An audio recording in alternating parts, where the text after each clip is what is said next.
TDP Janasena సీట్ల sharing పై YCP నేతలు విమర్శలు గుప్పించారు. ఈ పొత్తులో ఎక్కువగా బలహీనతే కనిపిస్తోందంటూ ఆరోపించారు. ఎన్నికల్లో కుప్పం సీటు వైసీపీ ఖాతాలో పడుతుందని చెప్పారు. పవన్ కళ్యాణ్ కనీసం పావులా షేరింగ్ తెచ్చుకోలేకపోయారంటూ ఎద్దేవా చేశారు. 10 ఏళ్లుగా పార్టీ నడుపుతున్న పవన్ కళ్యాణ్ కేవలం 24 సీట్లకే పరిమితం కావడం ఏంటని ప్రశ్నించారు. అభ్యర్థులంతా ప్రకటించి ఎన్నికల ప్రచారం కూడా మొదలు పెట్టడం జరిగింది. మరి పొత్తుల ప్రభావంతో వారు చంద్రబాబు నాయుడు కానీ పవన్ కళ్యాణ్ కానీ లేదా ఇంకా వదంతులు వస్తూ ఉన్నాయి, బీజేపీతో కూడా వాళ్ళకు పొత్తుందని మరి ఇంతవరకు ప్రకటించే ప్రసక్తి మనం చూడలేదు. ఈరోజు కొన్ని ప్రకటించారు. ఆ అభ్యర్థులందరినీ చూస్తే తప్పకుండా వైఎస్ఆర్ కాంగ్రెస్ పార్టీ తిరిగి 150 స్థానాల కంటే ఎక్కువ స్థానాలలో గెలిచే పరిస్థితి ఉంటుందని నేనైతే కూడా భావిస్తా ఉన్నాను.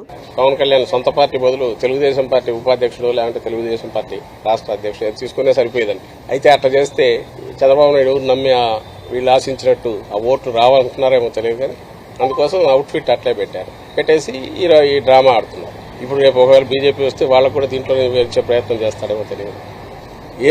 ఏది చేసినా అసలు పవన్ కళ్యాణ్ ఎక్కడ పోటీ చేస్తున్నాడో తన సీటుని చెప్పుకునే పరిస్థితి ఉంది. ఈ రోజు వచ్చినట్లు ఆయన ఉన్నట్లేదు అనుకో, ఆయనది లేదు, తనది లేదు. ఈయనది అయితే అది కూడా చెప్పుకునే పరిస్థితి ఉన్నట్ల, కనీసం తన సీటు తను కూడా చెప్పుకోలేక మరి అది కూడా ఆఖరణ చంద్రబాబు నాయుడు అన్ని ఈక్వేషన్స్ చూసి ఎక్కడ పోమంటే అక్కడ పోతాడేమో. చంద్రబాబు నాయుడుకు లేకపోవడం 175 స్థానాల్లో ఇన్నాళ్లు అధికారంలో ఉన్న తెలుగుదేశం పార్టీ 175 స్థానాలకు అభ్యర్థులను డిక్లేర్ చేయలేకపోవడం, అందులో ఇంకోరిని తీసుకొచ్చి 24 స్థానాలు వాళ్ళ కనకడం, ఆ 24 కూడా ఎవరనేది చెప్పలేకపోవడం. అంటే ఎంటైర్ థింగ్ ఈజ్ ఫ్లూయిడ్. ఇందులో బీజేపీలో కూడా ఒకవేళ పొత్తు కుదిరితే ఈయన పంపిస్తాడు అనుకుంటా, తన అభ్యర్థులను పంపిస్తాడు. సో మాస్టర్ ప్లానింగ్ ఆయన చేస్తాడు, దాని నుంచి దీని నుంచి అనేది ఆయన. బీజేపీ సంకనెక్కాలని చూస్తారు, బీజేపీ సంఖ ఎక్కించుకోకపోతే కాంగ్రెస్ సంకనెక్కాలని చూస్తారు, ఆ కాంగ్రెస్ ఎక్కించుకోకపోతే పిల్ల పార్టీలతో పోవాలని చూస్తారు. అంటే వాళ్ళకే ఒక గందరగోళం.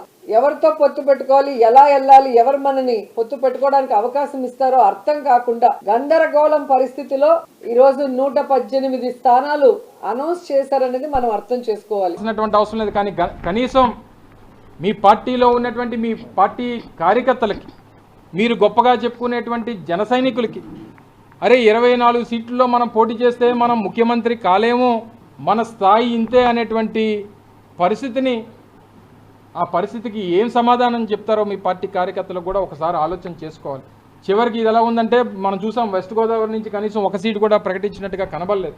మాట్లాడుతూ 10 సార్లు ఓట్ ట్రాన్స్ఫర్ జరగాలి అనేటువంటి మాట అటు పవన్ కళ్యాణ్ గారు కానీ ఇటు చంద్రబాబు నాయుడు గారు కానీ ఎందుకు జరుగుతుంది ఓట్ ట్రాన్స్ఫర్?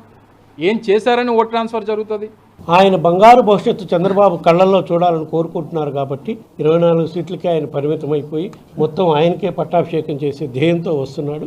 అది ప్రజలు నమ్మరు. ఆయనకి పట్టాభిషేకం చేసుకునే ఇది లేదు, ఇది కూడా సత్తా కూడా